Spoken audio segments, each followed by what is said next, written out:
5 million naira is missing and you're the only one with the keys to that store. I didn't take it, I swear. You thief!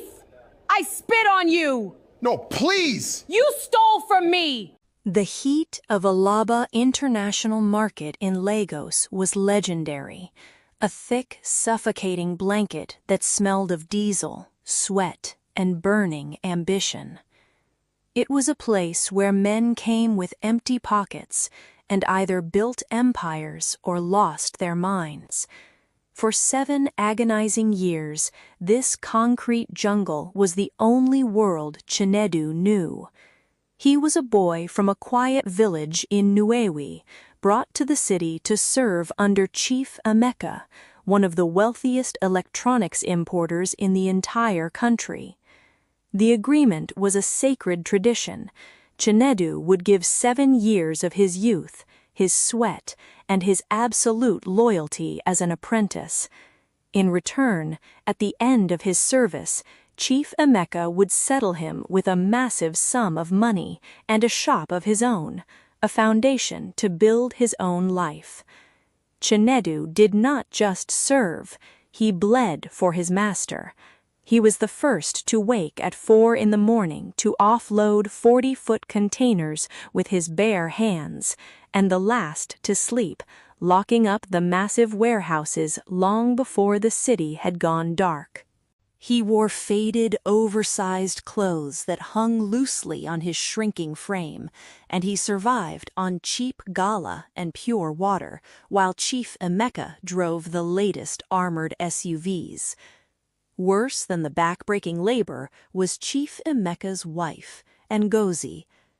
She was a woman whose heart was as cold as the gold jewelry wrapped heavily around her neck.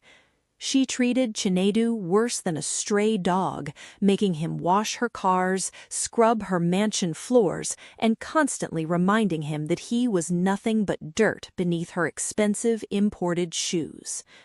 But Chinedu swallowed every insult, every slap, and every hungry night, keeping his eyes fixed on the calendar. His freedom was coming. The 7th year finally arrived. Chinedu had spent the last few weeks secretly pricing empty shops, his heart racing with the beautiful dream of finally being his own boss. His mother in the village had already gone to church to give Thanksgiving offering for her son's upcoming settlement. The date was set for a Friday. But on Wednesday evening, exactly 2 days before he was to receive the money he had suffered 7 years for, Chief Emeka called him into the main office. The room was freezing from the air conditioning, but Chinedu immediately started sweating when he saw 2 heavily armed policemen and a furious Ngozi standing by the desk. An open safe sat empty in the corner. Chief Emeka did not even look him in the eye. He simply pointed a fat, shaking finger at the boy who had served him faithfully.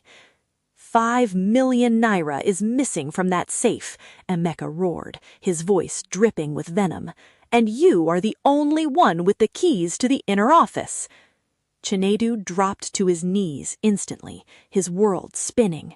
He wept, he swore on his late father's grave, he begged them to search his tiny room, to search his body, but the trap had been perfectly laid. Ngozi stepped forward and spat directly in his face, calling him a filthy, ungrateful thief. She demanded the police take him away. Chief Emeka held up a hand, playing the role of a merciful master. He told the police to leave. He looked down at the boy who had built his wealth and delivered the final, crushing blow. I will not send you to prison because of your mother, but you are leaving this market tonight. You get no settlement, you get no shop. If I ever see your face near my business again, I will bury you. They threw him out into the violent Lagos rain with nothing but the torn shirt on his back. No money, no phone, no dignity. 7 years of his life erased in 10 minutes of pure, calculated wickedness. They had staged the theft simply because Chief Emeka's greed was too massive to part with the settlement money. Chinedu slept under the bridge that night, shivering in the cold mud, listening to the roaring traffic above. The urge to jump into the lagoon and end it all was overwhelming. But as he looked at the dark water, he remembered his mother's face. He remembered his own name. He wiped the mud from his face and made a silent, terrifying vow to the city of Lagos. He would not be defeated. The next morning, the boy who used to manage billion-naira shipments was pushing a rented wooden wheelbarrow through the very market he used to run. He became a common barrow boy, moving heavy goods for petty traders for a few coins. His former friends laughed at him. Chief Emeka's boys threw pure water sachets at him when he passed their plaza, but Chinedu kept his head down, saving every single naira and keeping his ears wide open. He knew the electronics market better than the men who owned it. He knew the hidden suppliers, the fluctuating exchange rates, and the exact margins on every television and generator. His turning point came 2 years later. Alaba Kabir, a massive distributor who controlled the entire northern supply chain, came to Alaba Market to make a colossal purchase. Chief Emeka, blinded by his usual arrogance, attempted to offload a massive container of refurbished fake generators to the Alahi, packaging them as brand new. Chinedu, pushing his barrow past the loading dock, saw the specific serial numbers on the cartons. He knew exactly what they were. Risking his life, he stepped in front of Alaba Kabir's convoy, stopping the transaction. Chief Emeka's guards beat Chinedu mercilessly, but the boy shouted the truth through a bloodied mouth, telling the Alahi exactly how to check the fake engine seals. The northern billionaire checked the goods, realized he was about to be scammed out of hundreds of millions, and canceled the deal on the spot. Impressed by the boy's fearless honesty and profound knowledge of the goods, Alaba Kabir did not just thank Chinedu, he gave him an open line of credit. "I will give you the funds," the Alahi told him. "You will be my sole buyer in the south. Do not betray me." Chinedu took that lifeline and turned it into an absolute empire. He worked with a terrifying, robotic efficiency. Because he knew all of Chief Emeka's foreign suppliers and their actual prices, he bypassed the middlemen. Within 3 years, the barrow boy was sitting in his own massive plaza. Within 5, he owned a shipping line. He became the phantom king of the market, the man who controlled the prices from the shadows. He dressed simply, spoke softly, and grew unimaginably powerful. While Chinedu was conquering the supply chain, Chief Emeka's empire was rotting from the inside. Ngozi's obsession with luxury had drained his accounts. He was buying houses in London while his share market shrank. Because he had cheated Alhaji Kabir, the northern markets completely blacklisted him. To keep up the appearance of wealth, Emeka took massive, high-interest loans from ruthless commercial banks, using his entire plaza and warehouses as collateral. When the exchange rate violently crashed, Emeka was caught in a deadly trap. He could not clear his goods at the seaport, and the banks came knocking with padlocks and armed police. Desperate, humiliated, and facing absolute ruin, Chief Emeka's lawyers found a single lifeline.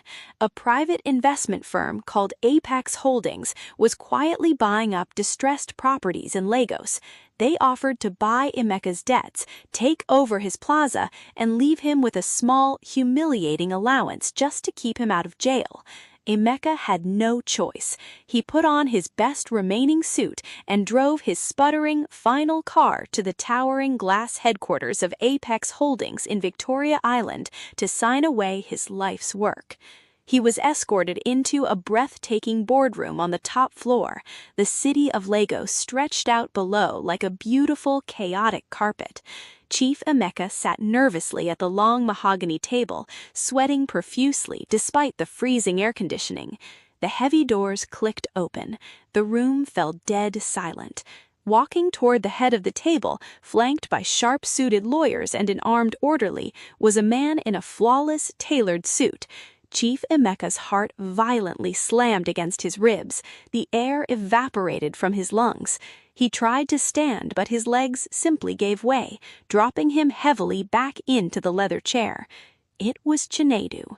There was no anger in Chinedu's eyes. There was no gloating smile. He looked at his former master with the absolute chilling indifference one gives to a crushed insect on the floor.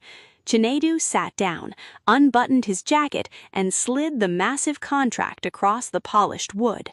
Chinedu was trembling so violently he could not even hold the pen. "Chinedu," he whispered, his voice cracking into a pathetic, high-pitched whine. "My son, please, it was the devil that used me. Ngozi pushed me to do it. You know I loved you like my own blood. Give me a second chance. Let me manage the plaza for you. Please, do not leave me with nothing." Chinedu leaned forward slightly, resting his hands on the table. The silence in the room was deafening. "You did not leave me with nothing, Chief," Chinedu said, his voice as smooth and cold as a razor blade. "You left me with hunger, and hunger is a very excellent teacher. Now you will learn exactly what I learned." Chinedu tapped the contract with one manicured finger. "Sign the papers, Chief, or my lawyers will let the banks drag you to Kirikiri prison before the sun goes down." Tears of absolute, unbroken defeat streamed down the older man's face. With shaking, heavy hands, Chief Emeka signed the documents, transferring his entire legacy, his pride, and his plaza over to the boy he had thrown into the rain. As Emeka was quietly escorted out of the freezing room, a broken and destitute man, Chinedu turned his chair to look out the massive glass window. He watched the chaotic, endless traffic of Lagos moving far below. The city was a place where men came to build empires or lose their minds, and Chinedu had finally claimed his throne.